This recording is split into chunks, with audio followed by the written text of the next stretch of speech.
want to get a lot of people very angry at you, and you're in the health profession, it's fairly simple. Begin to cure incurable diseases. It would ruin the economy. Billions of dollars. And we live in a medical dictatorship.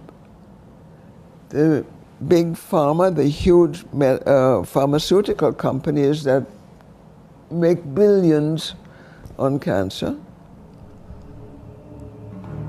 have everybody in their pocket, from the president on down to the senators, representatives, everybody gets paid.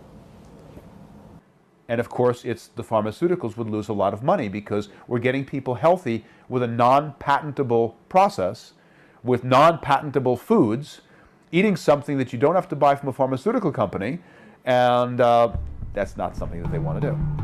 And they can do that legally because that industry is so powerful. It owns the lobbyists. They own the politicians. They're the ones that create and put into play the policies of healthcare. I'm not making this up. This is real. They run the FDA, the TGA. They do. By their own admission. By their own admission.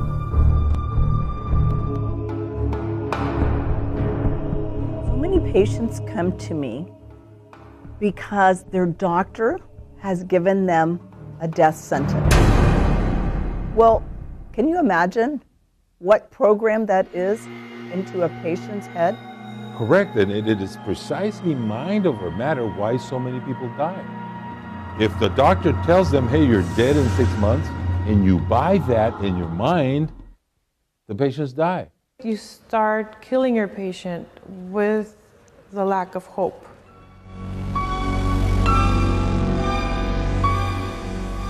Out of the thousands of people I've spoke to, many have said that they've been rushed into treatment immediately, sometimes having surgery as soon as the very next day. And there has been little discussion, if any at all, about what their choices are and how to actually heal their body from cancer. They are being told that they gotta start the chemotherapy immediately, like yesterday, not even today or tomorrow, or they're gonna die soon. Yeah, that's closing the sale. These doctors are like storm windows and storm door salesmen, citing, you know what I mean? Oh, you gotta do this right away, man. This will save your life. This is a widow maker, you know, that type of thing. They lie. There was a study in Göttingen in Germany some years ago where they had women over 80 years of age with breast cancer. 50% of these were operated, had radiation. The other 50% were sent home without any kind of treatment. And who lived the longest? Those who had no treatment at all lived averagely 11 months longer than those who were treated.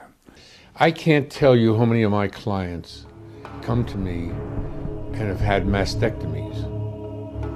That's the removal of the breasts, or double mastectomies. When there is no research that there is any life extension removing the breasts, and these women are scarred for life. That's how medieval conventional medicine is.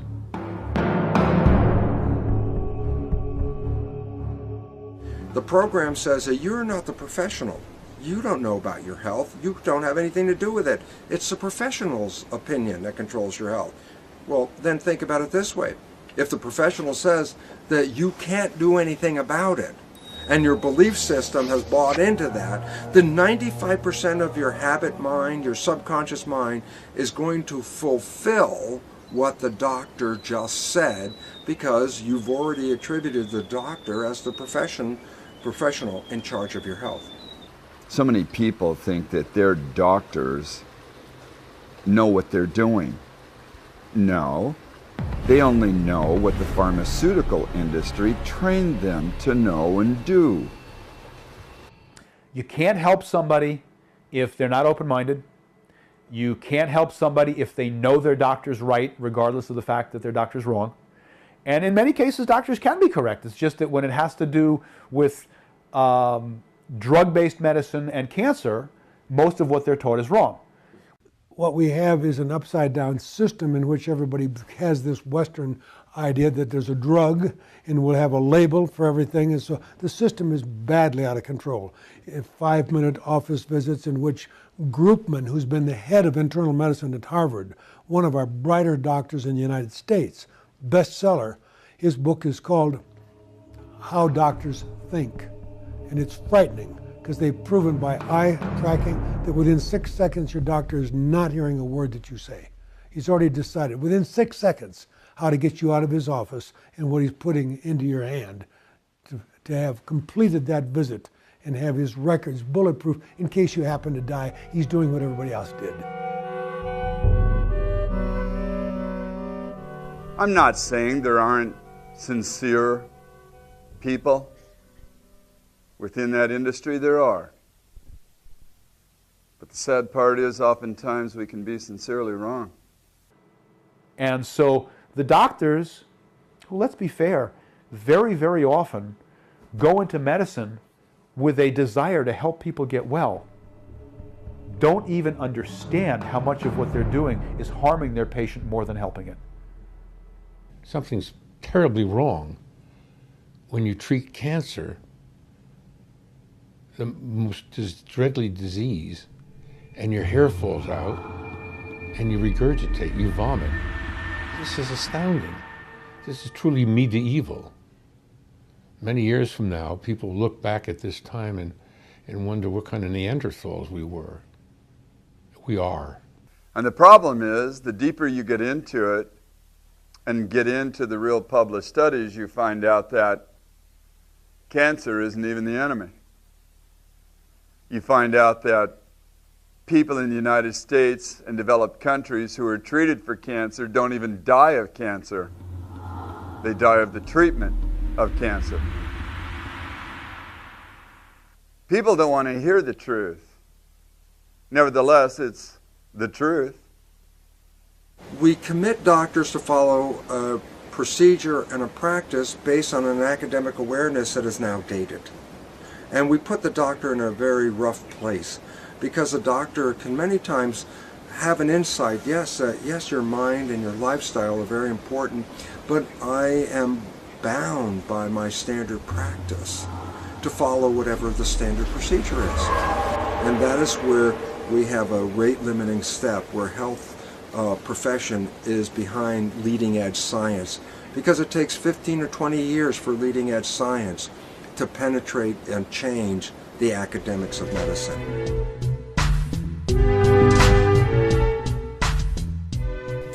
For many years, I didn't think that people knew what made them sick, what caused cancer, but I've since come to realize that they do understand about diet, the environment, toxins, even emotions in the mind. But it's just too hard for them to change, to become responsible and become proactive participants in changing their life. Well, you know, our environment, our internal, our household environment is a major source of some big problems. We get greater toxic exposure from within our house than from without our house. So think about that. We get more toxic exposure by what we're cleaning our house with, what we're putting on ourselves, what we're spraying, what we're freshening the air with, what we are exposed to through the world of the EMFs, all the wireless devices, all the electrical devices, which is creating a condition called dirty electricity, which is impacting our body. There are things that we bring into our home that are outgassing chemicals. Our computers are outgassing PBDE, a flame retardant. They built it into the computers. When it heats up, it outgasses. We have, synthetic flooring, it outgasses. We have clothing that's impregnated with this flame retardant that we are outgassing or wearing and gets into our bodies. We're putting on lotions and makeup and chemicals on a daily basis, and then we have air pollution and heavy metals and household cleaners, a number of toxins. We're overloaded. We're surrounded. There's no escape. And who has not heard that fast food is highly toxic and 100% related to all degenerative diseases, lives either in a cave or is so numbed by all the toxins that they don't realize the danger anymore. Everybody eats food, and none of us eat a perfect diet, and eventually it catches up with us. You are what you eat. You eat junk, and your body is junk. You know, literally everything in the center portion of the supermarket is almost all unhealthy. All toxins like MSG, aspartame, food colorings, food preservatives, they are found all guilty of having devastating effects on our body, and they are all highly addictive. I mean, anything that's been heated above about 45 degrees Celsius, even for a short period of time or an extended period of time, is dead from an enzymatic level. And for the most part, a lot of the nutrients in that food have been depleted. Up to 80% of the nutrients have been depleted in foods that have been heated. So fresh, uncooked, raw, whole, natural, organic foods have these range and spectrum of nutrients in place and have the enzymes in place as well. And enzymes are really important because they help take the nutrients out of the food into the cells of the body. So if you don't have any enzymes, it's very difficult for your body to get those nutrients in the places that need it the most. Each fruit and vegetable that is a whole organic fruit and vegetable has enough enzymes in it, already in it. Say an apple. That apple has enough enzymes in it for our body to digest it without having to take out anything physically from the bank that we were born with. When we cook our food and we overprocess our food, and we cook that apple no longer has its enzymes, the living enzymes in it, for our body to naturally digest it. So the body has to take its enzymes stored in that little bank to digest that particular apple.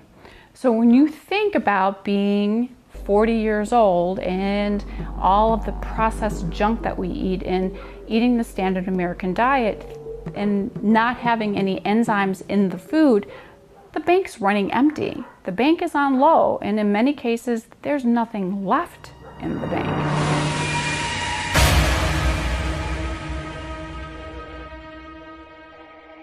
Now, plastics are the #1 pollutant in man today. Bisphenol A is one of the major causes of prostate and breast cancer. You just touch plastic, and bisphenol A exudes. Many of the chemicals found in the environment, the chemicals found in all plastic bottles, the plastic lining of tin cans, dental sealants, this is called bisphenol A. And bisphenol A is ubiquitous in the environment. If you are eating anything out of a can or drinking any water out of a bottle, you probably have bisphenol A going into your body. And bisphenol A is a very potent hormone disruptor. It's an endocrine disruptor. It acts as estrogen.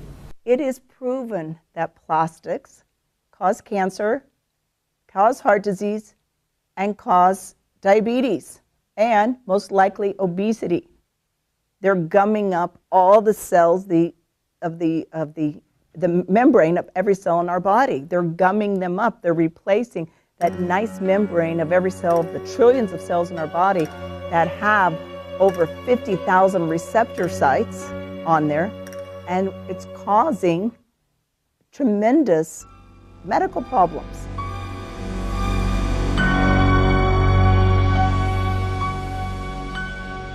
Sherry Tenpenny and Dr. Eisenstein are two websites that, along with Mercola, have done a lot to bring the knowledge base up so that people understand the complexities of the vaccination. The two sides would be A, that not well proven to do any benefit, and increasingly admitted to do harm. So, I mean, since I'm not allowed to kill people, I don't know why vaccine people should be, but they have a special law in this country that says they can kill and the government will pay for all the dead bodies. This is fact. They have no liability at all. So they have no incentive to try to upgrade. Their incentive is to try to get money.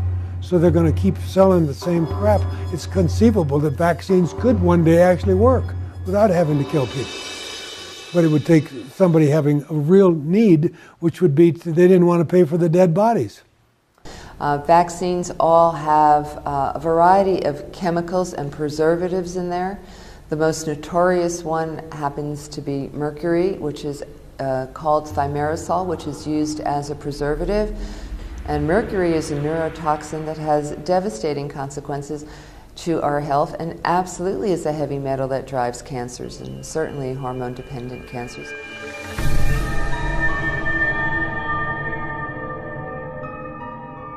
When you get diagnosed with cancer, you wake up to the fact that you're being poisoned and you really want to survive, so you become conscious. See, toxins were unheard of in 1930. And if you look at the graph of the introduction of toxins, approximately 1930 and really in 1940 to 2010, there's over 83,000 toxins allowed in the environment. They're allowed to be used every single day on our bodies, on babies. The Google called 10 Americans is enough to depress anybody. In 7 minutes, you will learn what is in the average blood of every child born in America today at birth. So they found the names of the neurotoxins, endocrine disruptors, and the names of all of the neurotoxins and carcinogens that are in everybody at birth. The baby is a wastebasket for the mother. So all the toxins concentrate in the baby. So whatever mercury she has in her fillings, whatever she's breathing, whatever she has in her diet, and you cannot escape. Okay, we're talking, have we done the testing on one chemical? Have we done the testing of the synergistic potential of 200 chemicals, of 10 chemicals in a human body? So bottom line, we are all poisoned. We're on a poisoned planet. And we're not going to enjoy optimal health unless we do something about that. And what are we going to do? Wait for the nuclear bomb to hit us one day and say, oh my gosh, now we have to do something?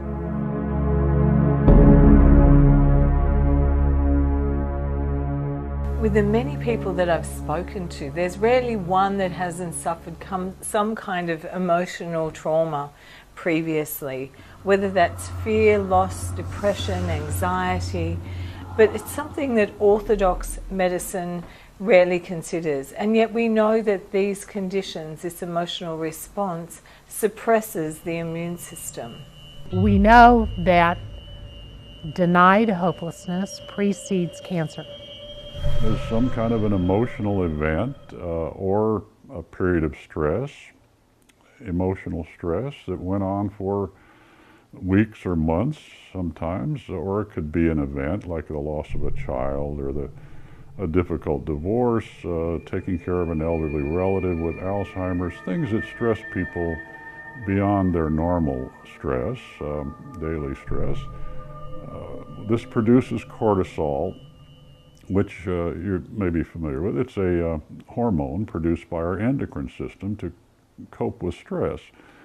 It's a very acid substance, and when you get cortisol in your body, you make it more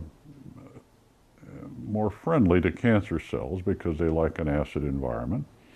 And of course, it challenges your immune system to where it's weaker than it should be, and the cancer will get out of control where it may not have otherwise. Yes, and this has been even shown in experiments. The bullying, for example, that if you do that constant with people, you can see that the levels of the cortisol, the own production of the cortisol in the body rises, and we know that cortisol suppresses the immune system. It's okay to feel all the feelings. It's very healthy to feel everything, you know, anger, frustration, sadness, everything. But when it becomes chronic, when it becomes the only thing they feel, then there's something wrong. There's no flexibility in that system, and we need to create that flexibility. Because we assume if there's some chronic, unhealthy emotional state that people continue to feel and experience over time, that it's going to be important for them to look at the beliefs that are driving that emotional state.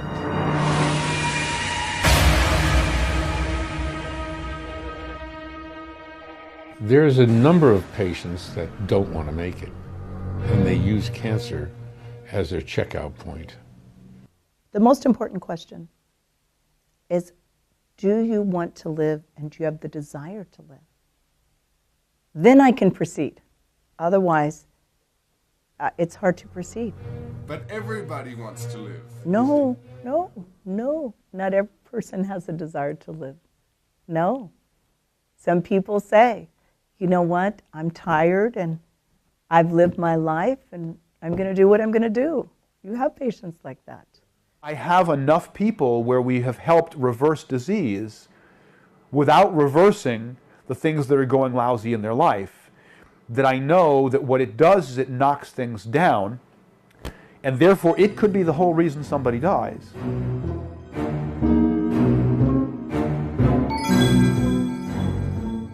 We are constantly getting rid of micro diseases and cancer every single day.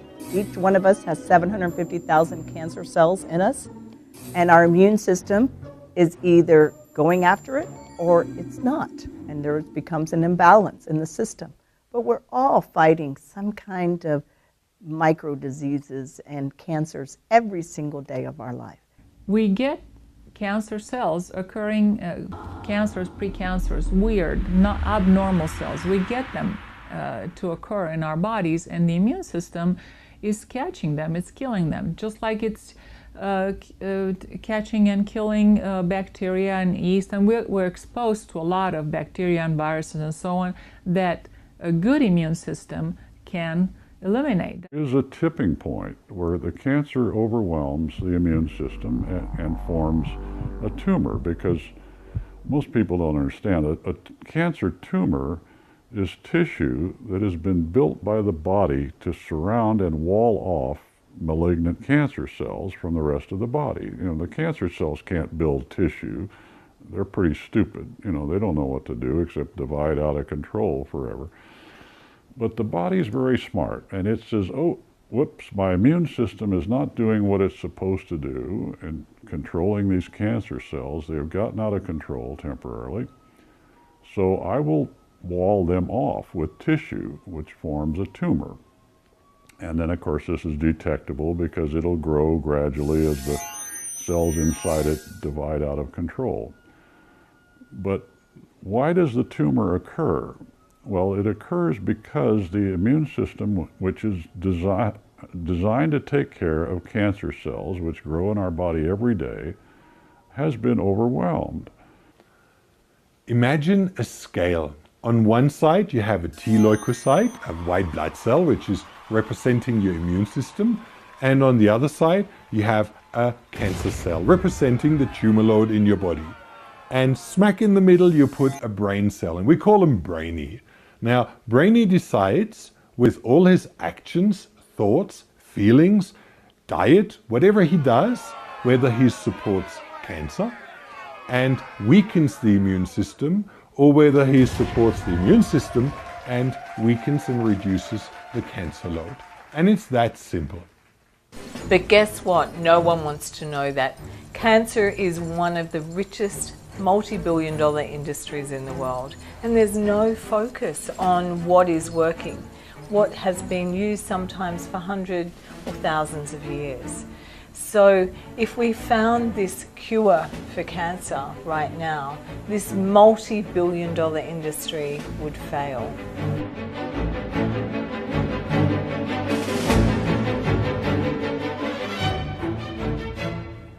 You ask an oncologist what causes cancer, they say, well, the sun and cigarette smoking, and then we don't know.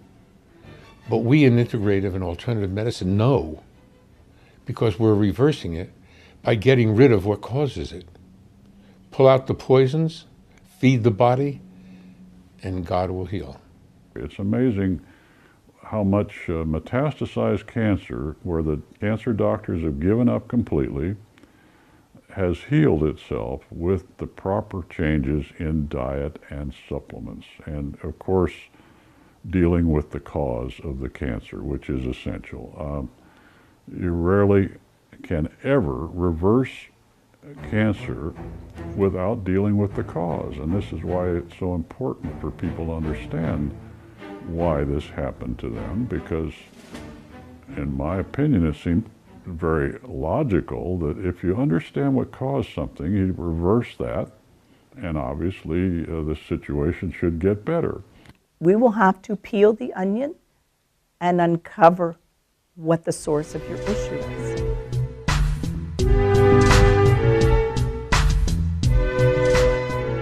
People don't want to wake up and realize what's going on. It means they would have to change. It means that they would have to learn to respond, to develop the ability to respond, which is personal responsibility. And we don't want to face that.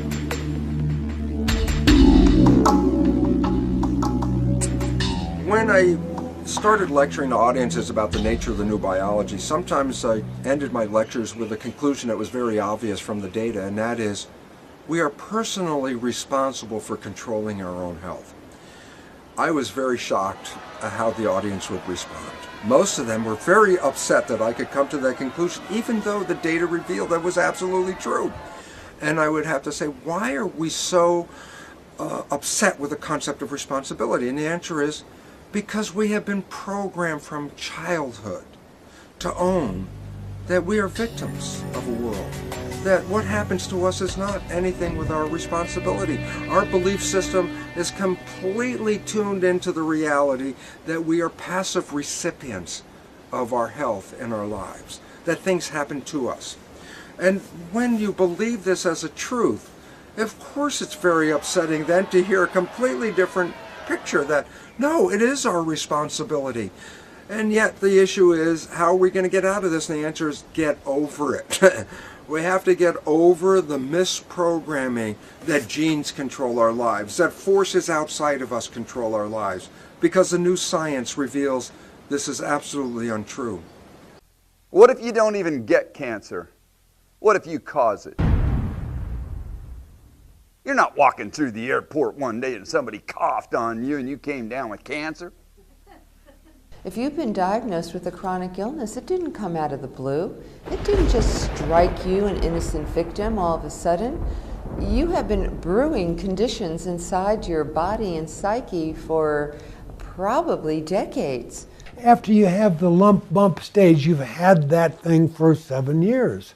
And that's by the time it's big enough for me as a radiologist to say, yeah, that's lung cancer, let's work it up. It's been growing there all that time. And during that time, all I needed to do was lower your stress, maybe settle the war with your wife, or get a different job, or change. I mean, across the board, the body-mind, it works on all levels. If we're ignorant because our teachers never gave us this information, then we have been operating all our lives from ignorance. And therefore, I can't be responsible if nobody gave me the story of how it worked. But once we know the story of how it works, then responsibility must set in. Because once you know, now you are responsible. When I took responsibility for my stuff, that gave me power.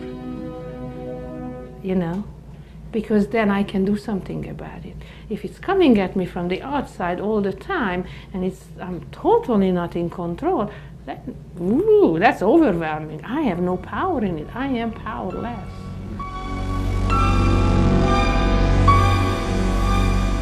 Taking on responsibility is not that easy. Many patients we've talked to say it's not even an option. Lifestyle changes are really the most difficult to achieve. And it is convincing the patient that unless he does change his lifestyle, he's not going to make it. And in the case of cancer, I haven't felt that empowered. I have had patients who said, I'm going to go right on smoking, I'm going to live at McDonald's, and I'm going to have my 10 Cokes a day. And I say, have a nice life. I don't want to be involved because I don't like to be part of a failure. So I don't take on cancer patients that will not do the total program. Yeah. There's a lot of healthy, unhealthy people out there. What I'm trying to say is that there's a lot of people that know everything but don't exactly do it, and that's a problem when you have you're talking about depression. I mean, you might know how to eat healthy, you might know what's right for you, but you're like, I just want to eat these chips and sit on the couch and zone out, you know. And that's a really difficult challenge, to have someone shift from knowing it and not doing it over to doing it, because action is really the mother of change. You know, you need to do it in order to get the results you're after. It's interesting, isn't it? You know, most of us will do everything in our power to avoid the pain of personal change. We would rather avoid the pain of change than get to the pleasure of the result we really seek. Have you ever wondered why so many people go orthodox first before they go into holistic cancer treatment?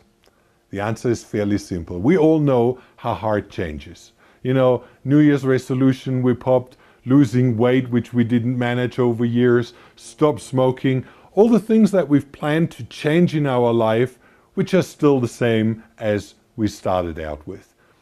And that really makes the answer. If I show you a magic red pill, which solves all your problems. Yeah, your hair falls out, you vomit, you feel sick, you're depressed, your psyche is completely depressed by the chemical reactions of the tablet. You feel absolutely crap and horrible, but it's convenient. You just take the tablet and you don't need to do anything else. Well, on the other side, a holistic doctor will ask you to exercise, to sweat, to change your diet, to breathe, to live a healthy lifestyle, which means a lot of changes. And that's why every single person will always first consider the magic red pill before they consider change of lifestyle, to change those things which make them sick.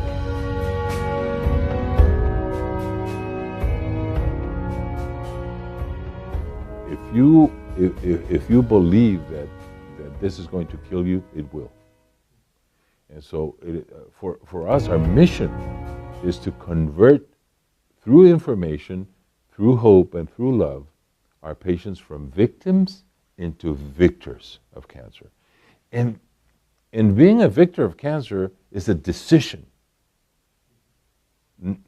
not a happening. What would be the word? Yeah, it's a decision.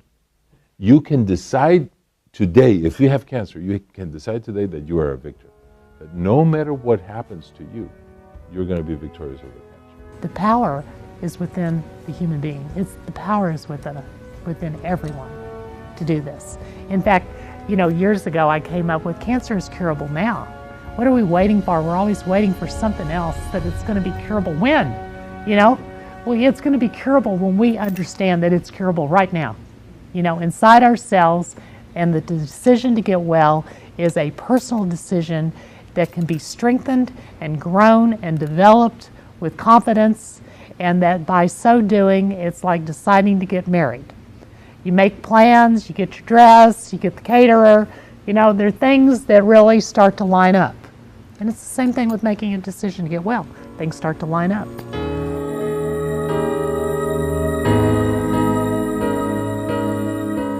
I think every problem, every discomfort is absolutely an opportunity to overcome the ignorance of our academically indoctrinated minds and lifestyles and begin to look at new possibilities. A disease such as cancer is not a punishment. A disease such as cancer is a reflection of a belief system. Until you get the cancer, you don't know what that belief system is. The manifestation of the cancer is not that, oh my God, I'm being punished for something. It's just a reflection that your belief systems are not supporting you. So rather than blaming your issues on the cancer, it is far better to understand the cancer is a mirror. It's just telling you that whatever way you are living, whatever beliefs you are living by, are not supportive. So then, rather than going out and damning the cancer and blaming the cancer and getting angry at the cancer, it actually should be taken in a completely different attitude. The cancer is your wake-up call. The real gift is it's a wake-up call that we have to change, and we have to change right now, and we have to change profoundly, and we have to change permanently. Cancer patients have to change their lifestyle. They have to, you are now there in your inner environment when you got cancer, so you have to change this inner environment. You have to change something. You can start learning Italian on an evening course. You can make, hvad hedder de her i New Zealand, this bumpy jump, or whatever it's called. You can go mountain climbing, you can do a lot of funny things, but you should change something in your life when you get cancer, for sure. Maybe you should buy a new house, maybe you should buy a new husband, or whatever. But you should change something in your life, for sure.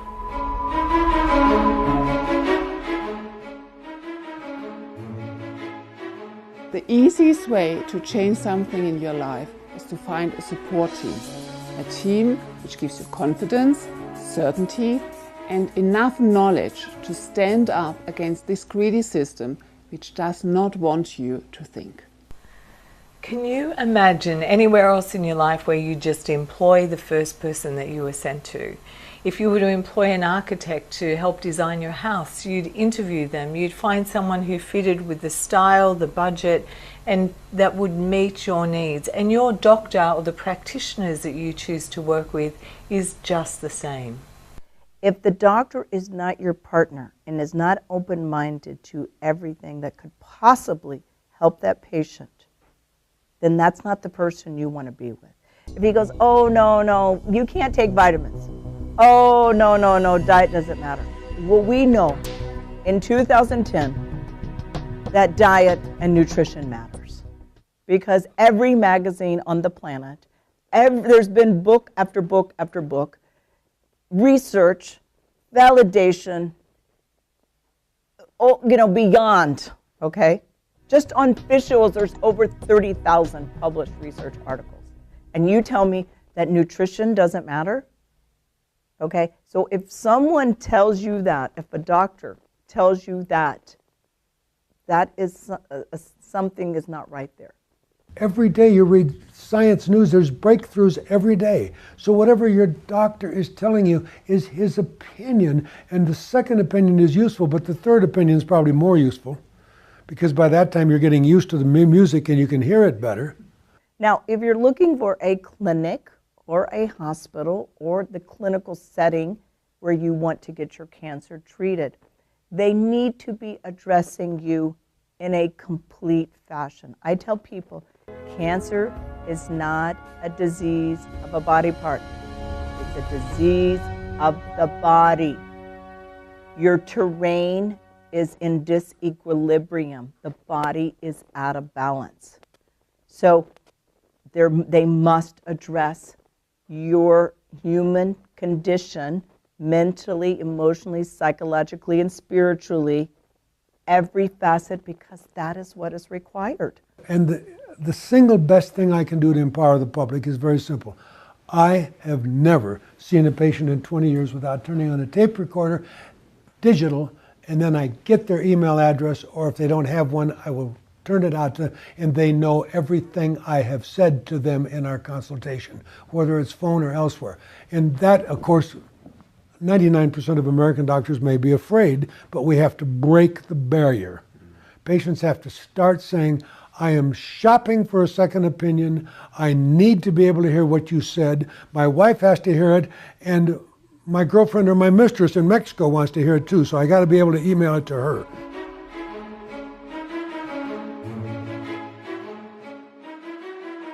A prophet many years ago, Jewish prophet, his name was Hosea, and he said, my people perish for lack of knowledge. I feel, strongly that after all this 10 years of talking to cancer patients, the only reason people die of cancer anymore in the world is lack of information. And then it's getting back to common sense. It's getting back to our innate wisdom. I mean, lifting the veil of things is really just getting back to the wisdom that we all have before we've kind of been lulled into this, sleep state. So we have to all wake up again.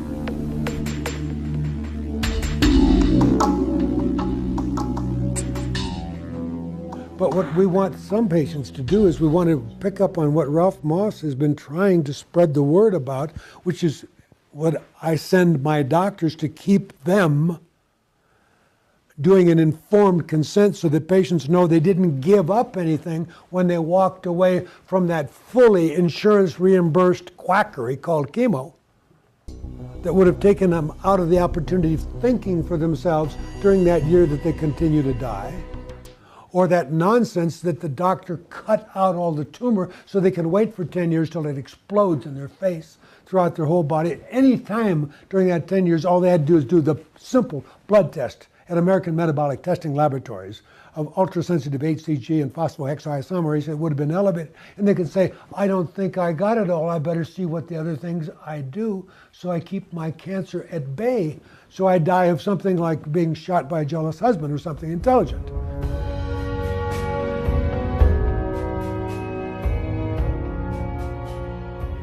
Recently, cardiovascular surgeon Dean Ornish in California has revealed a very interesting study on genes. He looked at a whole series of prostate cancer patients, and instead of giving them conventional medical treatment, he helped them by changing their lifestyle, giving them a better diet, giving them processes to meditate, turning their stress responses into more favorable responses, just giving them a way to handle life. What was very interesting is, after several months of just changing the lifestyle and behavior, he looked at the genetic readout of the patients and compared it to the genetic readout before he started the process. He found that 500 genes changed their readout simply by changing lifestyle. Healing cancer has nothing to do with giving a medicine. If you teach a patient how to avoid toxins, how to detoxify the body, how to replenish the deficiencies, and how to live a healthy, happy lifestyle, you will always succeed. And that's what all the clinics and doctors do which we have visited. They help their patients to deal with life. They remove the stressors, they power boost the immune system, and they support the self-healing mechanism, and so even reverse end-stage cancers.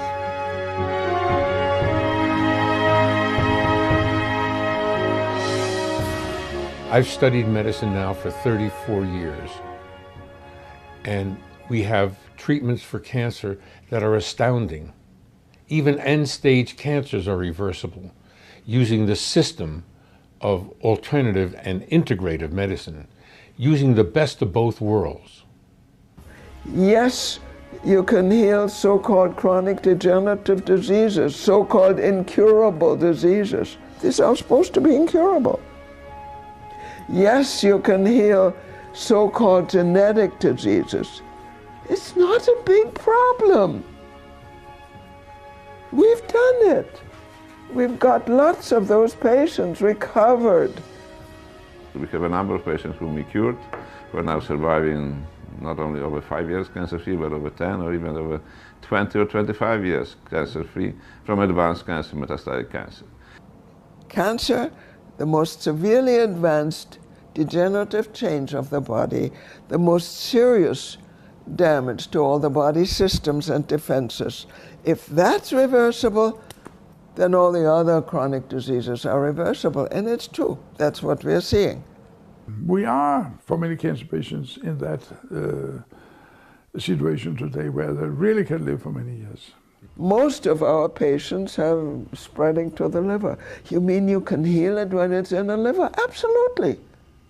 Once the body heals, it heals.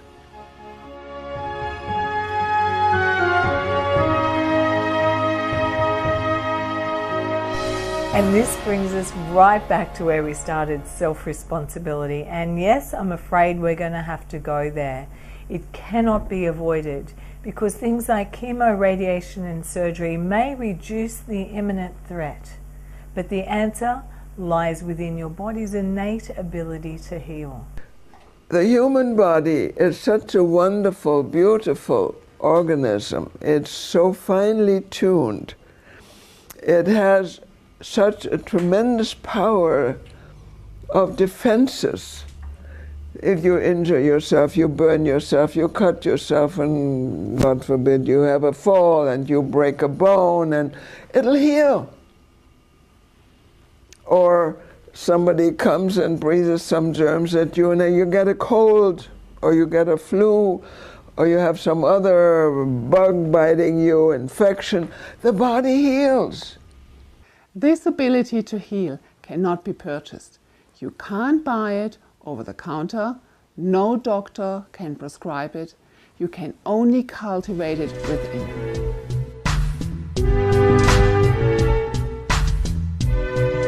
And don't say you can't afford physical treatments. Many of them are actually free of charge, and others cost a fraction of one single chemotherapy. So that's not an excuse.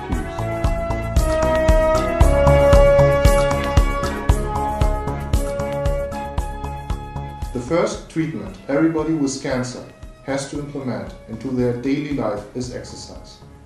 It's free of charge and absolutely critical for your recovery. Exercise, exercise, exercise. It's just like chemo, it's killing cancer cells, it's stimulating the immune system. Exercise reduces cancer 50%, okay? It's absolutely, it's not optional. It's not optional. It's mandatory. We know that exercise is chemotherapy without side effects.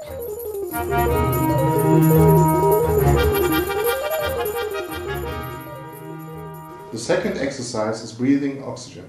You can do that by either walking through a forest while humming a song or by inhaling it from a bottle. It does not matter how, as long as you do it daily. The whole idea for using the hyperbaric chamber is to saturate the tissues with oxygen and to facilitate the absorption of the oxygen so that the patient can use that in their best help with the defense mechanisms for the immune system, as well as in the facilitation of the detoxification mechanisms that the body needs to use. So for example, the white blood cell operates on what's called a respiratory burst, which requires oxygen in order to provide the cytotoxic, the killing effect of the white blood cell. It's totally oxygen dependent, and so a lack of oxygen is going to take away the defense system of the white blood cell. So by saturating the patient with more oxygen, we're actually arming the white blood cells so that they can defend the body more adequately against infection.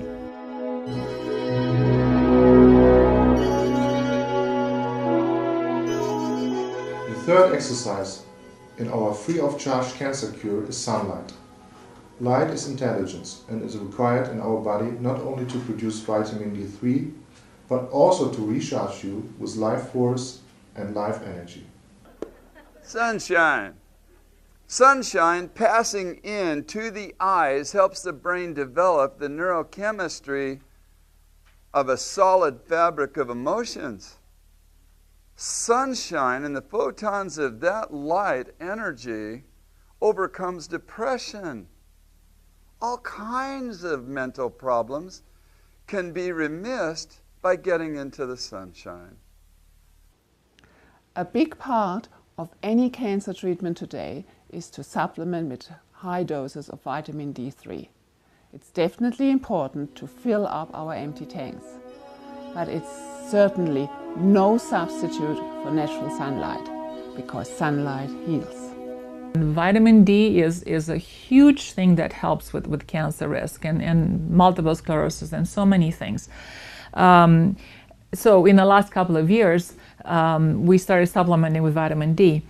But all of a sudden studies say, wait a minute, but if we take so much vitamin D, we see increased arterial calcification. We see increased arterial stiffness. The lifespan is shorter if your levels of vitamin D are high. How is this so good for you if on the upper levels we see all the side effects? Now all of a sudden we're realizing, well, we need adequate vitamin K, because as we take a lot of vitamin D in, the calcium that's brought in, it's not directed properly to the bone and where it's supposed to go, and it goes into the arterial wall. Vitamin K, it was known to be just important for clotting. Now we know it's very important to reduce cancer risk, cancer progression. It helps the cancer cells die. Where is this vitamin K found? Really? Lots and lots of vegetables.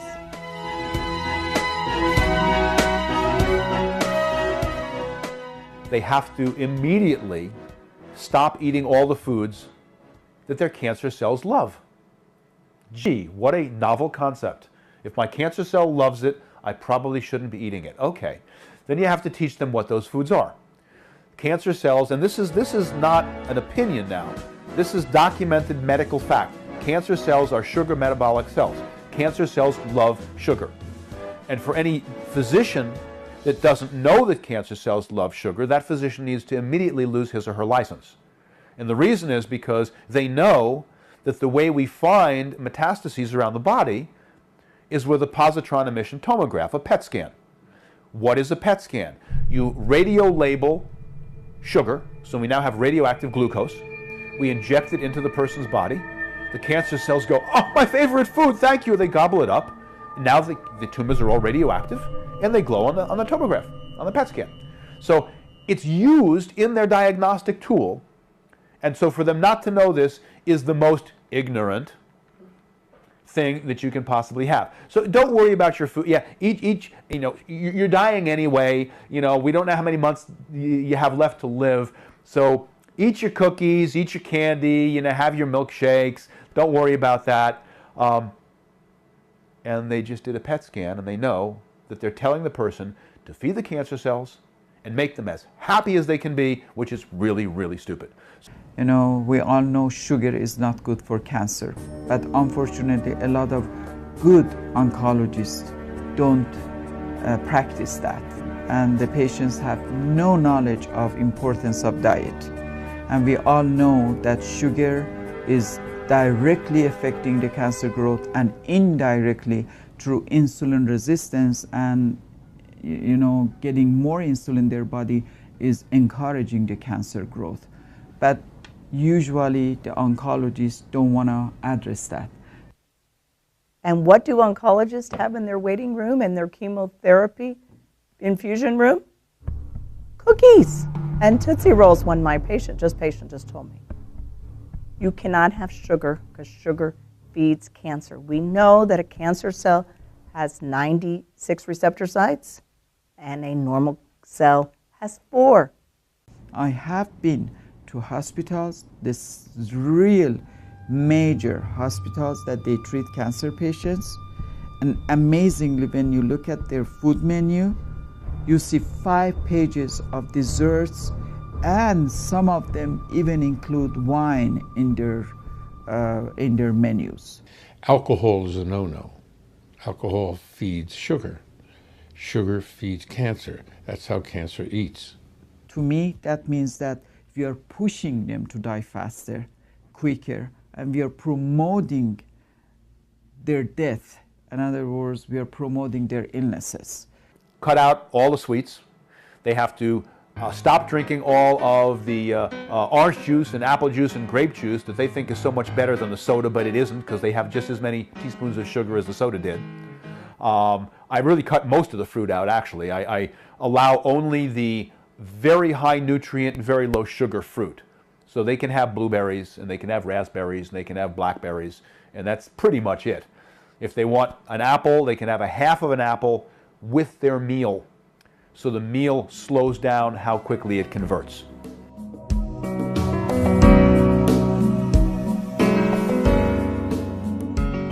Sugar also makes your body acidic, and your body's pH needs to be balanced so you can heal. Once the body pH goes into acidity, the blood is unable to transport oxygen, and the whole metabolism goes into a fermentative situation instead of oxidative energy production.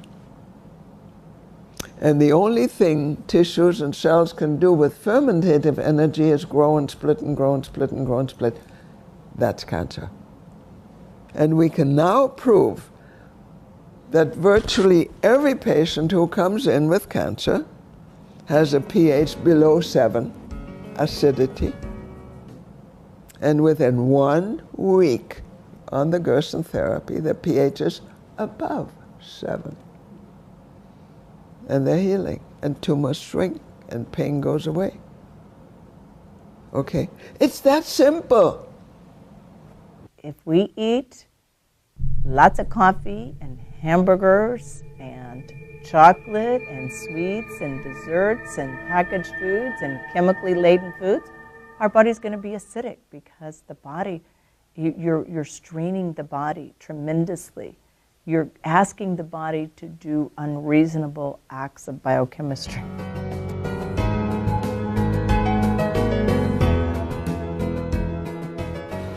What if 99% of all disease is nothing more than an opportunity to discover house cleaning? You're going to thrive because you're eating, hopefully, about an 80% raw, 20% cooked diet, if you can. I mean, this is ideal. Very, very difficult for a lot of people because you have to change your habits pretty radically, but that type of diet will heal your body, literally. It will heal it because the raw vegetables have the ability to cleanse every organ in your body, to detox it, basically.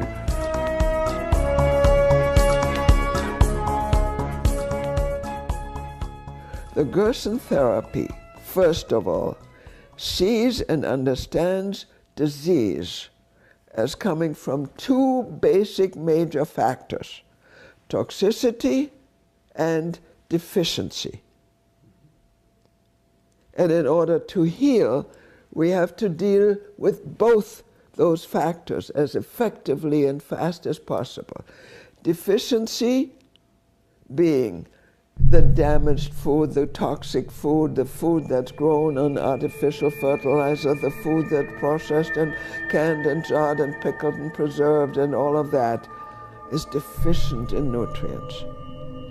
Secondly, toxicity from all the poisons that are sprayed on the soil and in the water and in the air and all of the other toxins.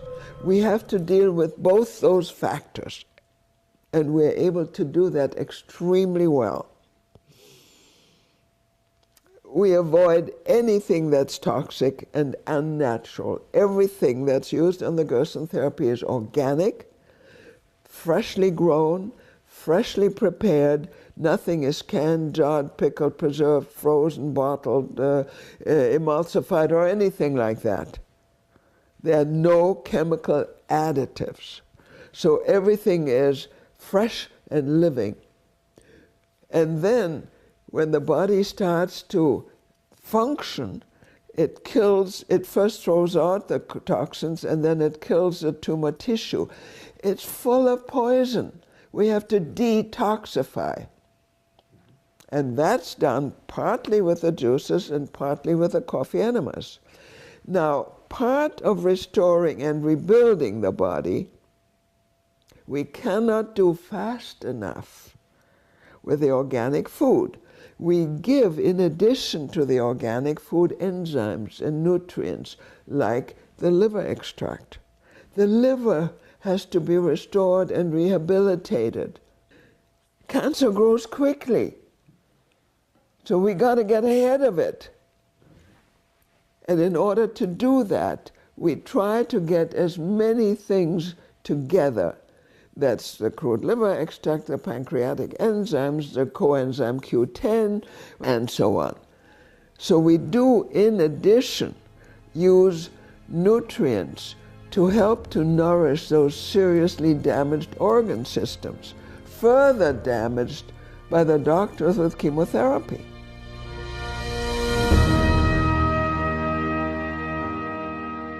If the body can't get rid of poisons, it's not going to work.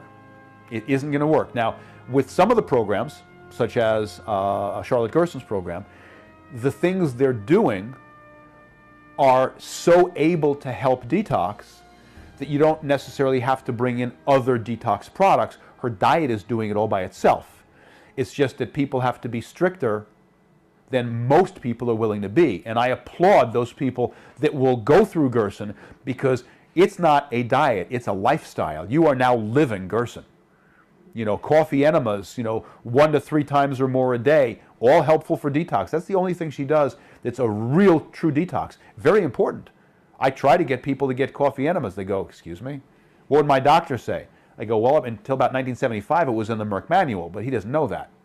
So next thing is detox. And since I am trying to get a lot of the people that wouldn't be willing to do what Charlotte wants people to do, I address detox differently.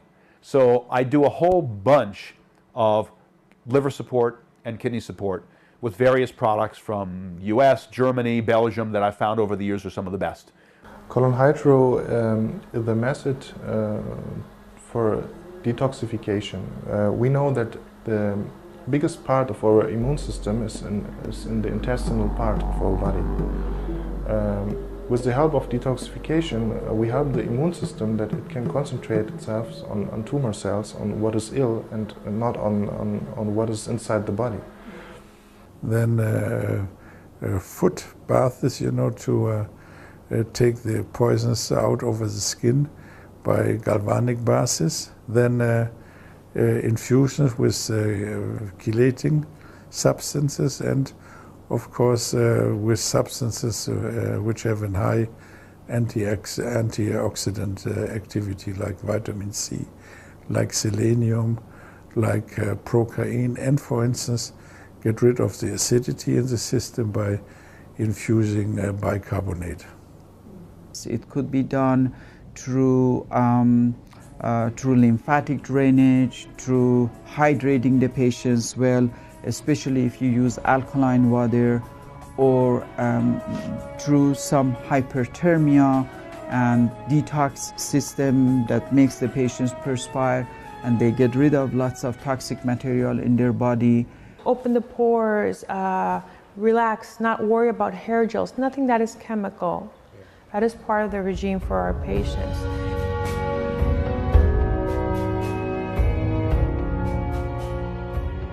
If you have elevated blood sugar, your mind and emotions are very imbalanced, just with one problem. Just the deficiency in essential fatty acids. Your brain and mind is dulled. Just not having enough oils for the brain.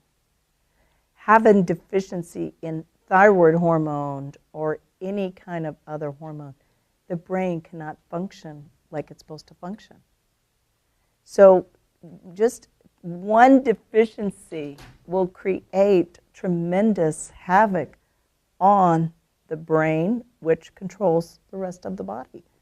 If somebody thinks vitamins don't work, it's because they don't have the knowledge. Bruce Ames has got all the specific papers out to prove that the level of nutrients in some people, you might never function optimally without 100 times more niacin. So there are these unique things that nutrients can do. So if anybody says that nutrients are a waste of time, they're missing it. And having a vitamin in a pill is almost like having a magic meal, like the Jetsons, add water, But I think that these measures have come about because we need to find a way that we can rebalance. Our body is so far out of whack, we need to rebalance it. And then once we're at this point, if we can then return to eating as sustainable and organic, as fresh as possible, then we're able to maintain optimal health quite easily.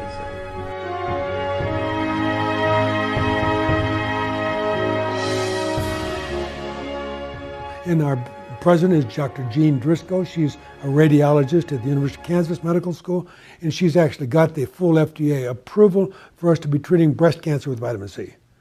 For example, also with cancer cells, what we're doing here in the center is we're providing patients with intravenous vitamin C, and then we're potentiating the effect of the intravenous vitamin C by putting them in the hyperbaric chamber.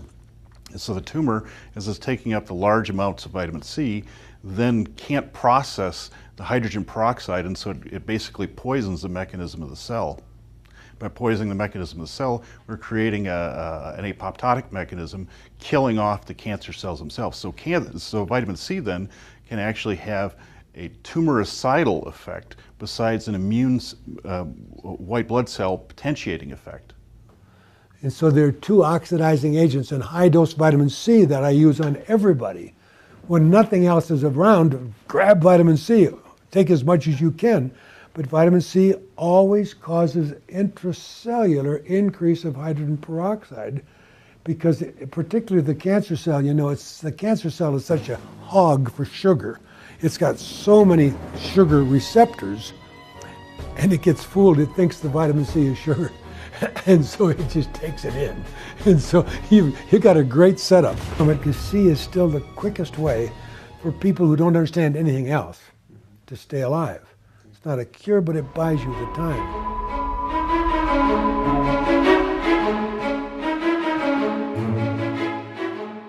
One of the things that makes us sick is undigested protein, because the proteins, and this is Bruce Lipton, is a wonderful cellular biologist, and he says the collection of undigested proteins on our cell membranes is what causes us to be sick, basically. And most of that comes from cooked food in some form.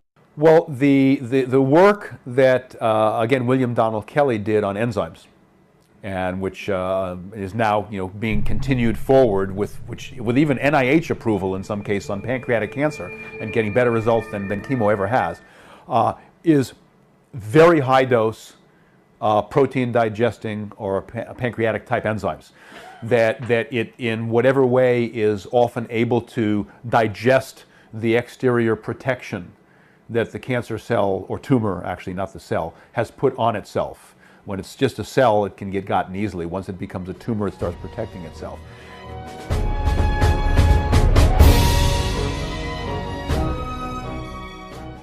And then the second are specific targeted immune system products.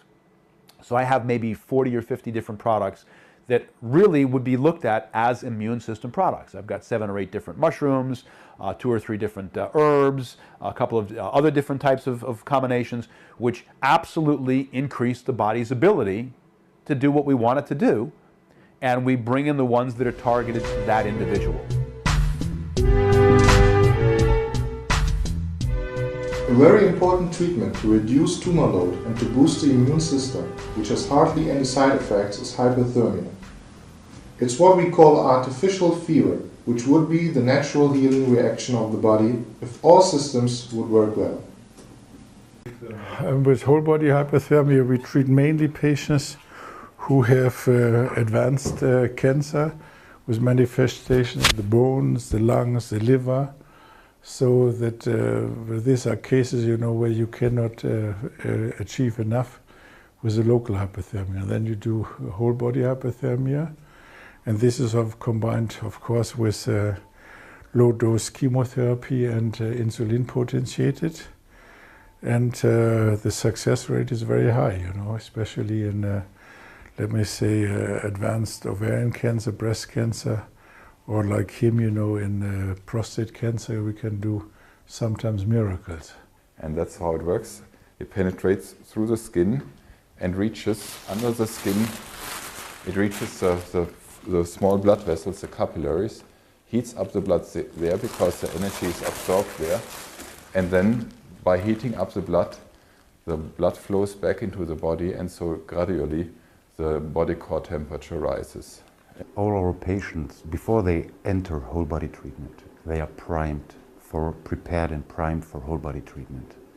They underwent a biological program, detoxification, bring up mineral status. We fill up sufficient depots of zinc and selenium IV. We use high dosed vitamin C to improve the entrance, the initial conditions before we start with whole body treatment. And this program is continued, will be continued after whole body treatment. So the amount of toxic substances after whole body treatment in most cases are very well under good control. It is well tolerated from the patients, even if they are weak, because it is like a longer treatment in the sauna. If you give general heat to the body, there are substances from tumor cells are being produced on the wall of the cell, and with this the immune system can find the tumor cells more specific, more early, and can attack them. That means, in contrast to conventional medicine, where you not only hit the cancer, also hit the healthy tissue. You have here a big difference. You know, you hit only the cancer tissue and support the healthy tissue by doing their work.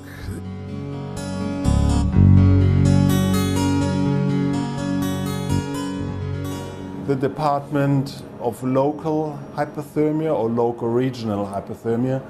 That means we are heating up organs or areas of the body. As you see, the patient is relaxed, has no pain during the therapy. The therapy is about for 60 minutes. This electrode sends the radio frequency through the body, you know, especially in this case through the liver. And if you have metastasis in the liver, then these waves are caught and converted into heat. So here on this, in this gentleman, we see a brain treatment. The plates are being put parallel to both sides of the brain. So it means the idea, heat up a little, the tumor cell will metabolize much more. If metabolizes much more and no oxygen more, no nutrition more, then fermentative way, it's like you are doing your beer or wine or something, it's a fermentative way of the metabolism, so producing fermentation products, which are acidic products, and the acid will kill the tissue. It's called acidosis. There are many studies showing that the heat creates conditions where the immune system works better. So the local hypothermia does not weaken the immune system, but for example, it helps to develop heat shock proteins on the surface of the tumor cells, making them more visible for the attacks of the immune system, which is a good factor. This is a big difference if you compare to radiation. If you radiate, then you kill cancer tissue, but you kill also surrounding tissue. But the surrounding tissue, the matrix, is very important for the immune response, for the immune attack, for the blood supply, nutritional supply, whatever, you know. And if you kill this off, then you don't have all these positive things.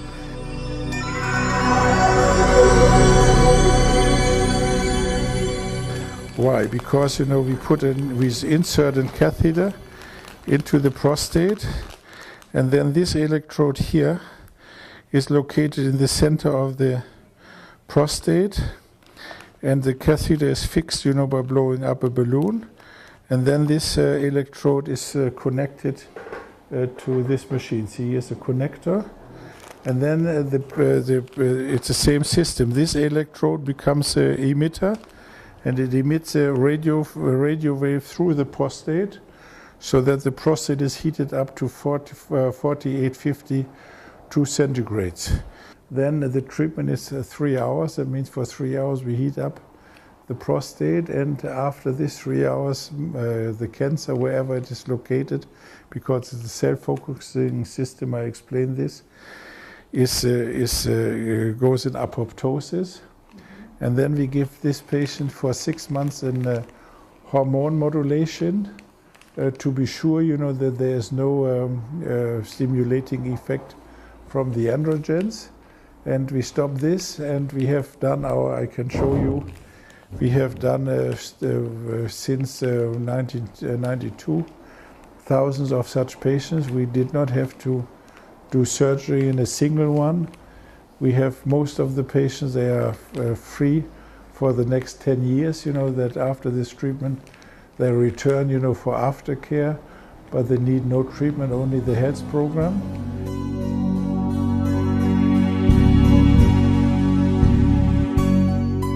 I mean, ozone is an excellent example, because ozone is used all over Germany, and it's very well known. It kills cancer cells, it kills viruses, it kills bacteria. In the United States, I have a couple of doctors that I can refer people to for ozone that I know of, and they make it very clear to me, make certain you know these people well. It's not a brand new patient or anything, to make sure you understand, because even though what they're doing is totally legal, it doesn't stop the medical board from investigating them and pulling their license, even though it's not illegal to do it. Together with the infusion the patient are receiving ozone treatment. We do that in a type of blood wash. So we take 100 milliliter of blood from the patient and enrich it with ozone, and then we have it. The patient has it back as an auto transfusion.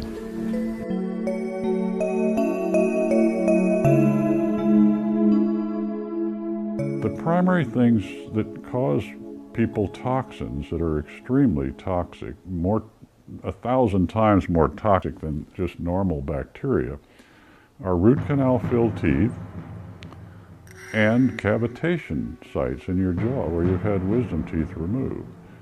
And not just wisdom teeth, but any extraction can cause this. But generally what it is necrosis of the jawbone, where the infection that is there when you have a tooth removed, frequently the infection is of the ligament that surrounds the tooth and holds it into the jaw.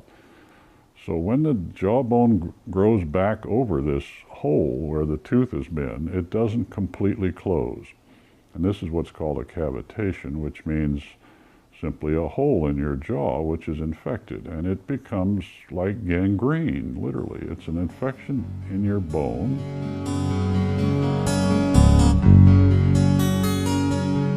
Every root canal is infected just by the nature of it being a root canal filled tooth. The result of that is simply this becomes a factory for anaerobic bacteria, which are extremely toxic. They are bacteria that can survive without oxygen, without the circulation, and they put out something called thioethers, which can literally get from the dentin, which is where these bacteria live inside the enamel, the portion between the enamel and the center of the tooth is called dentin, and it's full of millions of little tubules where these bacteria can live, and they thrive there, and they put out this gas, and it goes literally through the enamel of the tooth and down through the root of the tooth into the jawbone, and the circulation of the blood through the gum and the jaw, and it gets into your body and it completely circulates to all organs in your body. And once you get challenged in any way with any kind of a emotional challenge or some other challenge to your immune system, this toxin load gets overwhelming.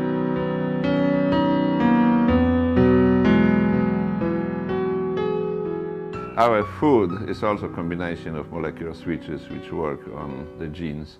Of course, some of them are in concentration which are too small to have the right effect.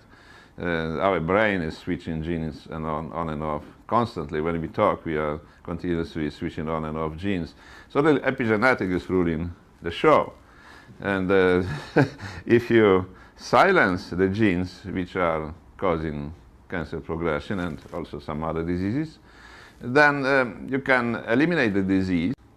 And then if you activate the genes which are protecting you against the disease, like for instance tumor suppressor genes in case of cancer, then you should prevent cancer coming back. But it's a constant surveillance. For instance, you get rid of one cancer, then perhaps if you are not doing the right thing, 10 years later or 20 years later, you develop another cancer.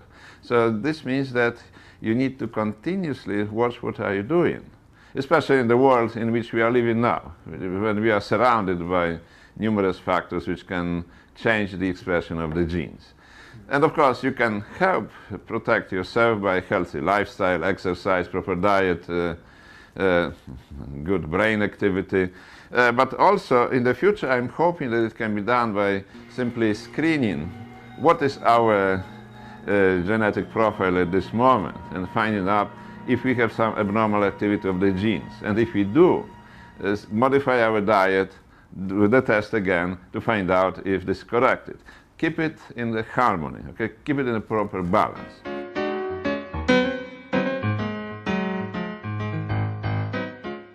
So what are our hormone harmonizers? Well, it's food. It's nutritious food. It's organic food. It's your vitamins. It's your protein. It's your minerals. It's your essential fatty acids that you get from things like fish oils and flaxseed oils and macadamia oil and walnut oil, coconut oil, olive oil, but not the rancid oils, not the bleached, white, smellless oils that are found in supermarkets made from safflower and soy and sunflower, canola. These are really bad oils. So we need the healthy oils. We need to drink purified, filtered water. We need to be getting good quality sleep. We need to be out exercising. We need to have time in the sun when we expose our body without any toxic sunscreens, which are so toxic they actually can fill our body with hormone disrupting chemicals right there.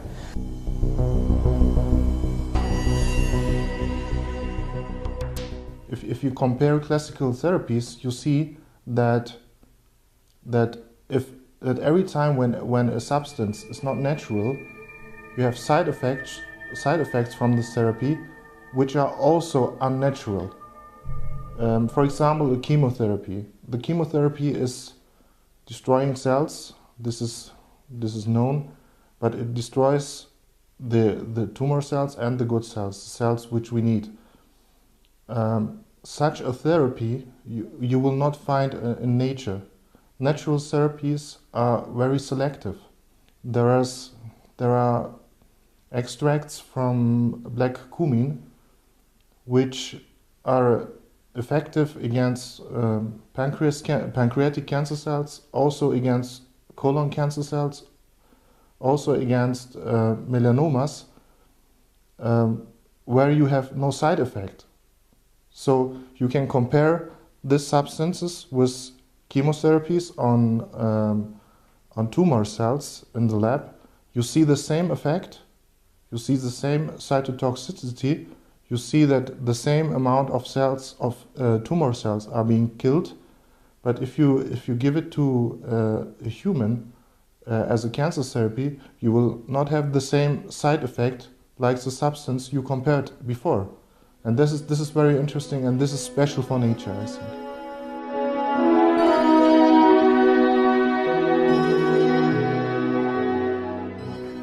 The cancer has insulin receptors, and the cancer has much more insulin receptors than the normal cell. So if you eat sugar and your pancreas produces insulin, then the insulin pushes the main portion of the sugar into the cancer. Because the cancer is saying, I need it and I want it, and takes much more of the sugar than the normal cells. And approximately at 50 milligram percent when the sugar is down, then you know the tumor has all doors open.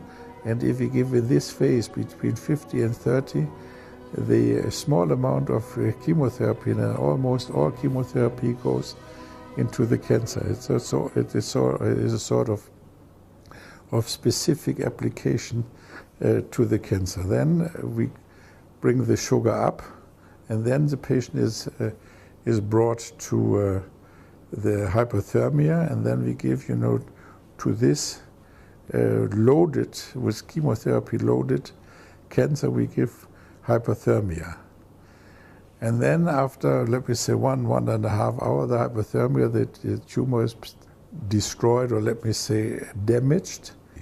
And this works almost in all cancers. We have excellent results in brain. We have excellent results in pancreas. We have excellent results in lung and sarcomas. Not to talk about the others, just to mention a few of the difficult to treat cancers.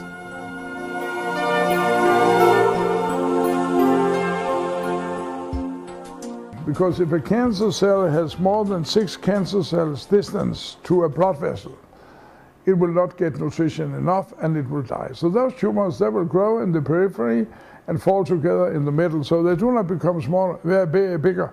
So that can go on for 10, 20, 30 years, maybe it will never grow.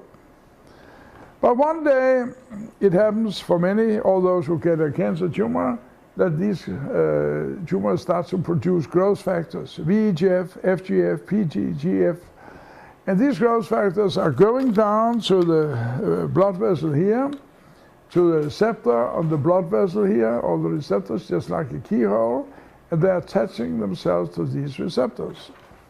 And then they are causing some specific biochemical events in the wall here of the blood vessel, and one day we see this process. A new vessel is starting to grow in the direction of the cancer, and that's what you see here. Now it has established contact with the cancer tumor. And of course, not only one vessel, but many vessels. So now the tumor gets something to eat all the time.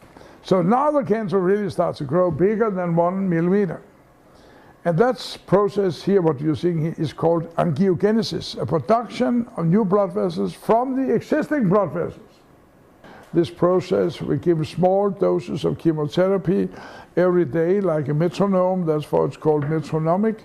Low-dose chemotherapy is attacking the blood vessels, inhibiting this process of producing new blood vessels, as we see here. That's why we give cyclophosphamide 50 milligram daily. That's why we give that in combination with other angiogenesis inhibitors. We have a lot of angiogenesis inhibitors today, like for instance green tea, just to mention one. You could use at least 500 different angiogenesis inhibitors.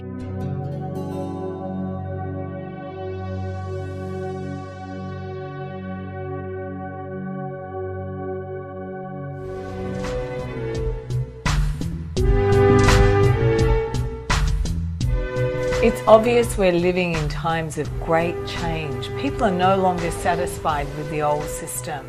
And it's these people that are not only improving their quality of life, but changing the system. Every single patient that I've seen in 2010, they've come to me open-minded and in the process of transformation. Because as you said, diet is one of the biggest things, because if you grow up on Burger King and McDonald's and macaroni and cheese and French fries, you know, you learn to love that, and it's addicting food. We're all addicted to that food. And so people now have come to me and they go, now they're juicing. Okay, nobody juiced 5 years ago. No one with cancer came to me and said, oh yeah, I'm juicing, I'm doing coffee enemas, and yeah, I'm doing all this stuff. But normal, average Joe people, every single patient, without fail, this year, 2010, has said they've changed their diet. And they're doing good things, great things. I mean, juicing is not easy. I mean, once you get it organized and you get your Vitamix or your juice, and your wheatgrass maker, it's not that difficult. But to make that 180-degree turn is for me, and it's miraculous, and makes my job easy. So I know whatever I'm going to say, they just do it.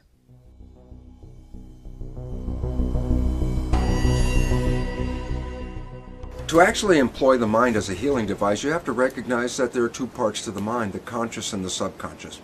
They function in entirely different ways. The conscious mind is a creative mind. The subconscious mind plays habits, push the button, play the response. Well, the relevance about this is that we used to think that if you become aware in your conscious mind of what the problem is, this will automatically translate into the subconscious and change the behavior. We now find that this is absolutely untrue, because the minds operate in a different process and learn by a different process. So the relevance of this is very simply this. The conscious mind can learn by reading a book or watching a television or hearing a person give a lecture, because that is the way the conscious mind creates knowledge. But the subconscious mind is a habit mind. It is the mind that learns from repeating things over and over and over again until we learn it, so we can do it blindfolded, so we can do it without thinking. And the two minds don't talk to each other in the same way. That is why you can read a self-help book. Your conscious mind will become totally aware of what the contents are. I can give you a test on the meaning of the self-help book, and you could pass it with flying colors. And then I say, now that you've understood this new book, has your life changed? And the answer is almost inevitably no. And the reason is, well, the conscious mind can become aware through this process of learning, but the subconscious mind is the habit mind. Unless I make a habit out of it, it doesn't learn. So therefore, it's essential that you create healthy habits and repeat them over and over and over again to imprint them on that subconscious mind. And it's these healthy habits that help to enhance good health. To imprint healthy habits, it takes usually 6 to 12 months. In order to be automatic, they need to be hardwired into your brain. And that needs time, repetition, and motivation.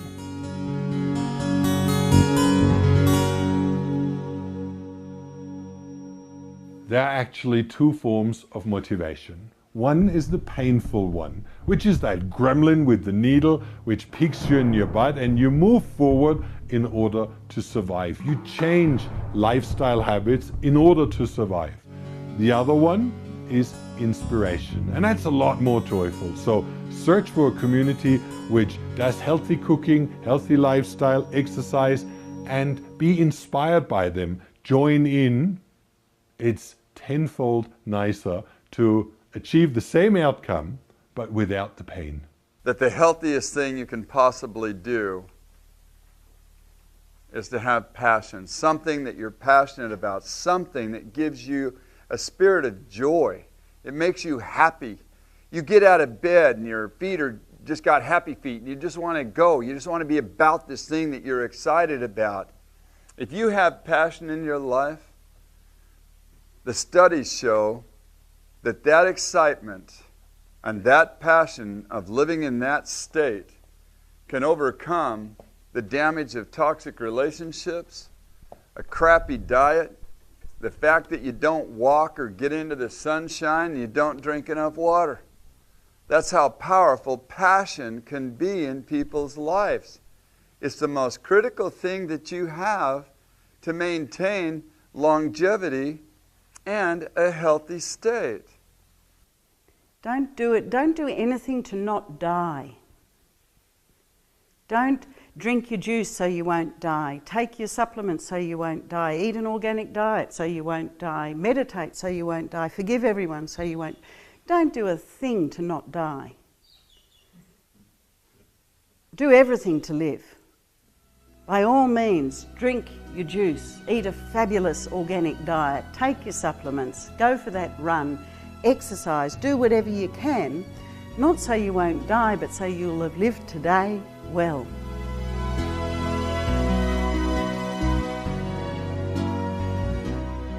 If your mind is filled with chemical, neurotoxins or pharmaceutical drugs which have deadly side effects on your mind, you cannot have joyful or happy thoughts.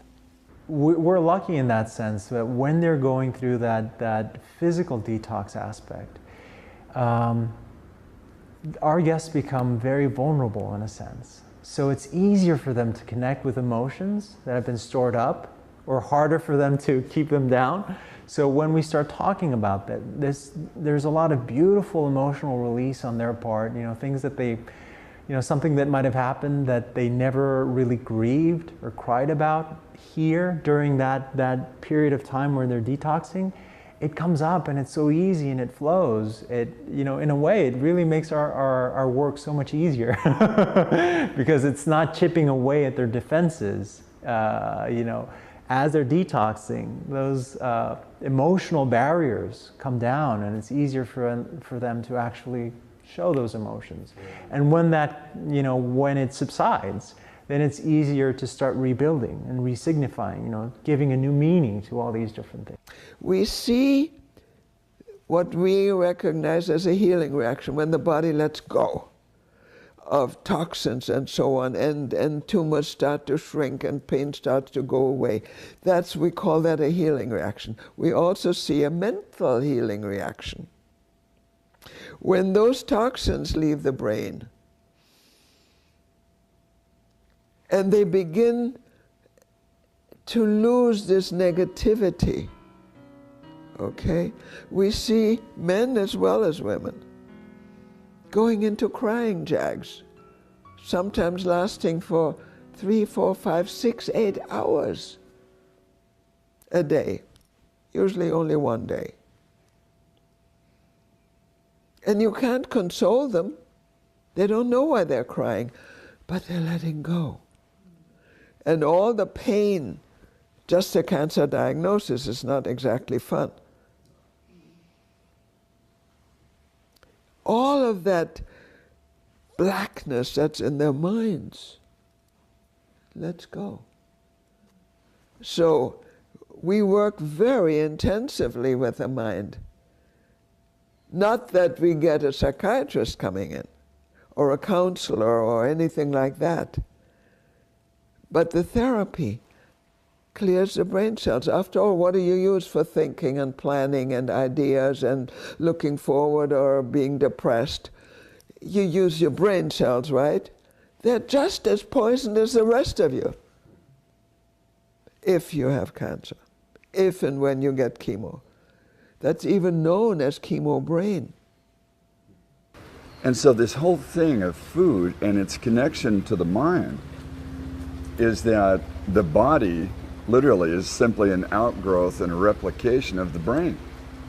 This is the command center. Every time you take a food in, the brain identifies and interprets smell, taste, touch, sounds, everything about that. And then what today we would call the nutritional components. Nutrition means process of light. Light, no doubt, just as they taught anciently, is intelligence. Plants take light in, and through today what we would call photosynthesis, synthesize from light the intelligent messages that our brain can identify and heal and repair the entire house.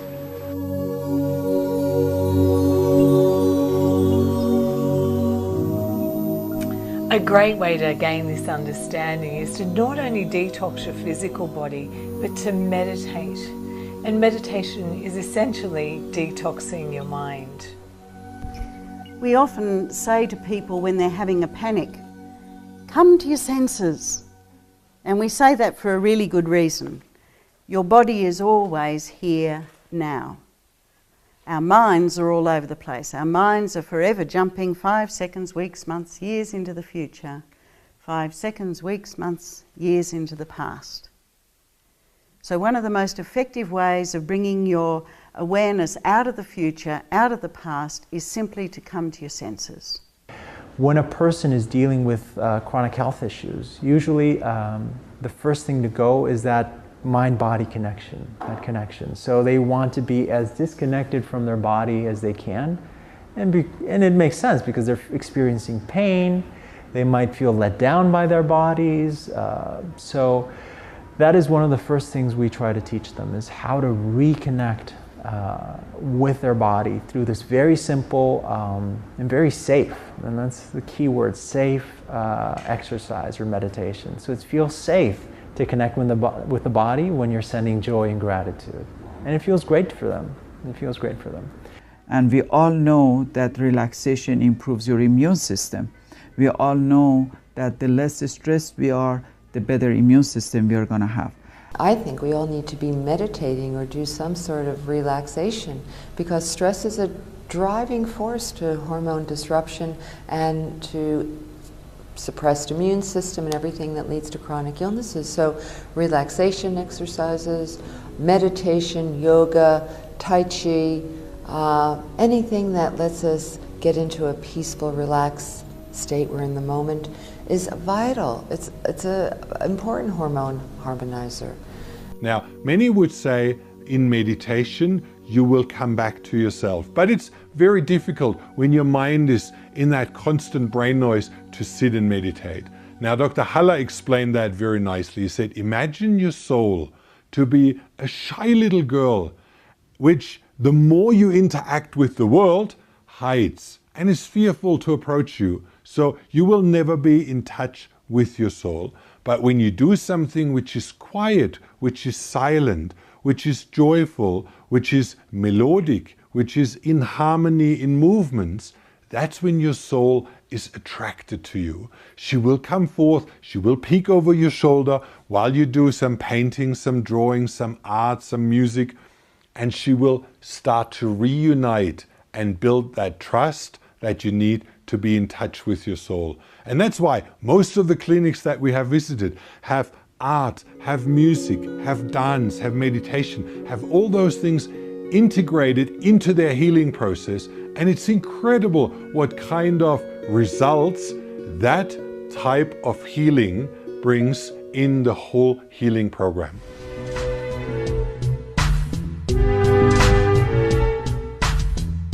When you talk to someone who went through the process of cancer, they will come, "Cancer healed my life. Cancer helped me to repair the relationship with my parents, with my husband, with my children. It helped me to learn about my body, how to nourish my body, how to care for my body. It helped me to meditate. It helped me to relax." There is many things that cancer brings into your life, or any kind of problem brings into your life. And that's the secondary benefits. And to understand that, and to understand how we can see these beneficial results up front, right from when the problem starts, that's what's called emotional intelligence. And as soon as you learn to see that, the problem dissolves into nothing. I think that the secondary benefits are a huge piece of understanding what I would consider the treatment. I mean, that's the treatment plan. It's all drawn out for you. If you start to really understand the conscious and the unconscious, because a lot of the most important secondary gains are the unconscious ones. You know, because I would say that, you know, cancer solves problems that the psyche couldn't figure out how to solve, okay? And if we can appreciate the wisdom in that it's actually a gift. It's actually, you are loved so much in this universe that you're given help to figure out solutions for something that you couldn't figure out by yourself, quite frankly. There was one cancer patient during therapy looked at me and he said, "I am so grateful for what I have because I learned so much." Normally it's a reflection and looking back and saying, "Thank you for the experience. It wasn't that pleasant, but thank you." But but I have seen in the midst of it somebody saying, "I'm grateful." And if we can just foster that attitude more, I think we would heal faster. You shouldn't be so unhappy to have cancer because it's very fascinating. And when you interview cancer patients 2 years after they got cancer, I think it's a figure like 80% saying, "It was the best thing which have happened in my life that I got cancer. Now I'm a completely new person. I learned so much through this cancer that actually I'm very happy I had the cancer." Very, very true. I've had patients tell me that cancer is the best thing that ever happened to them. It was when he sort of adopted this new belief system and went on a nutrient program, got off all his medications, lost a lot of weight, got his life back, everything's back in order. And it's about sort of 3 years now since he sort of cured himself from these horrible illnesses, that he looks back on his life and he says, I was designed, this illness came into my life for a reason. It was there to help me learn and to grow and become more.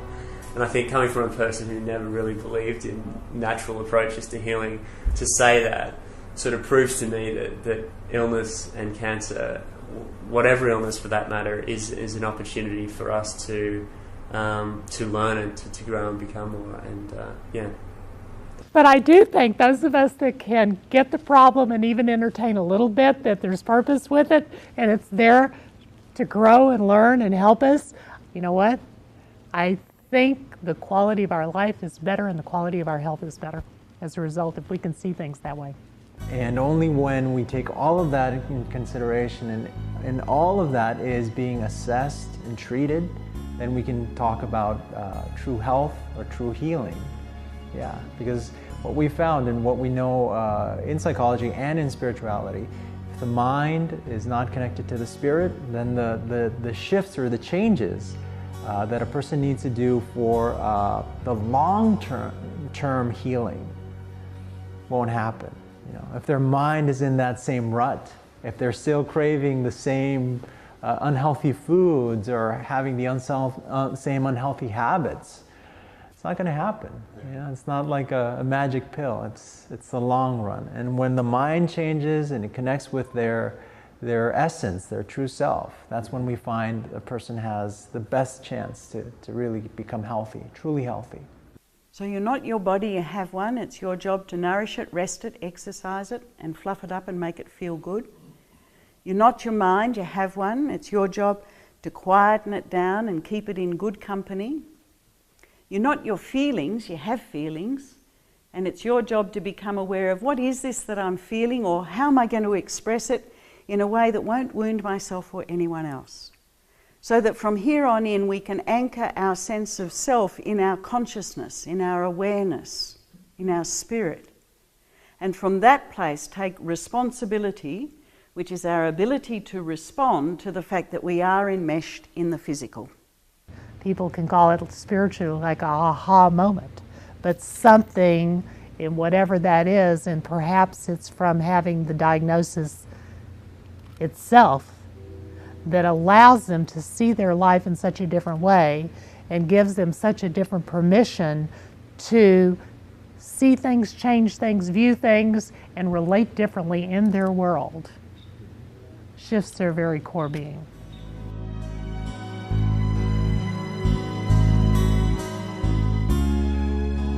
I point this out to people I talk to all the time, that whatever happens to you here, your family's going to benefit from this. You know, you've got a wake-up call. You've got the cancer symptoms that are a wake-up call for you. But think about all of the advantages your family is going to enjoy from this, learning it at a much younger age than you did about what's necessary, you know, to keep our bodies healthy. What I've seen is not only for us, but there is a benefit for everybody who's involved with us. How do we relate to each other? You know, what is my learning out of that as a caretaker, as a friend, as somebody who's involved in the treatment? I mean, what an honor, somebody coming here and saying, I trust you enough that in my life, basically, because that's what the perception is that maybe you can guide me. I mean, it's the greatest honor I know, that somebody allows me to touch them, you know?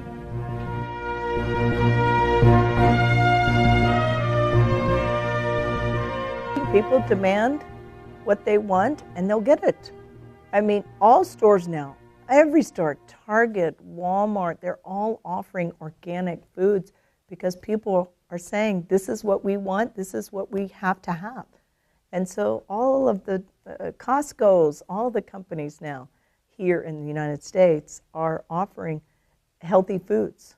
Even I saw at Starbucks, Starbucks has raw food now when you check out. And I was like flabbergasted. That just happened in the last month. They have raw food snacks and pure fruit, things for the kids, things that they didn't have literally a month ago. So we have the power of, as individuals, to change the system, you know, supply and demand. The only thing that ever changes in economics is when the demand changes.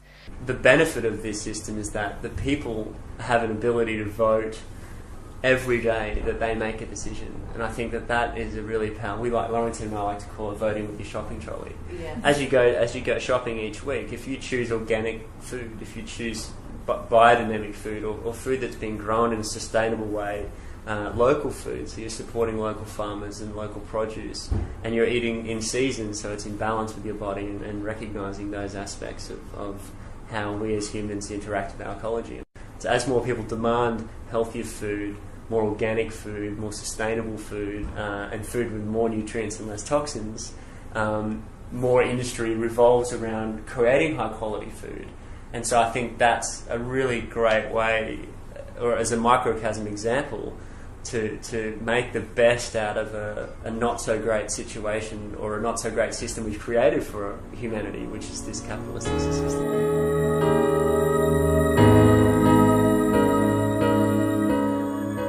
Well, the question about how long will this change take place, and the answer is how serious the crisis is. As crises mount, time changes. That when we are really up against the wall and we don't have 40 years for change, then change will have to happen much faster. So crisis is the drive force of evolution, and the crises that we're facing are causing us to make changes that we don't have 40 years to wait anymore. In 40 years, if we continue what we're doing, we'll be really on the edge of human extinction on this planet. Science has already told us within 40 years, the fish that we use for food will be fished out of the ocean. So imagine a world in 40 years where we don't even have ocean to feed us anymore. A completely different world. We don't have the time. Crisis will accelerate change, and we are now in a very rapid acceleration of new vision, new belief, and new models of health.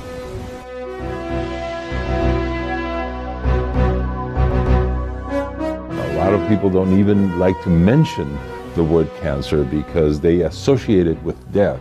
I'm here to tell you that cancer does not equate death, and that you can reverse cancer, and you can live with cancer for a very long time with excellent quality of life. We have patients that were told that were going to die in 6 months or a year. They're alive after 20 years, and some of them still have cancer. So cancer does not have to be a death sentence, and there are many options for patients out there, if they study sufficiently, for them to live with cancer or even reverse it. Anybody ever tells you your body turned on you, slap them in the face and walk out. Your body will never turn on you. Your body loves you. You have 10,000 trillion cells, and they all have a job to perform, and they love performing it. And if you help along and support your body's innate ability to heal, cancer is curable now.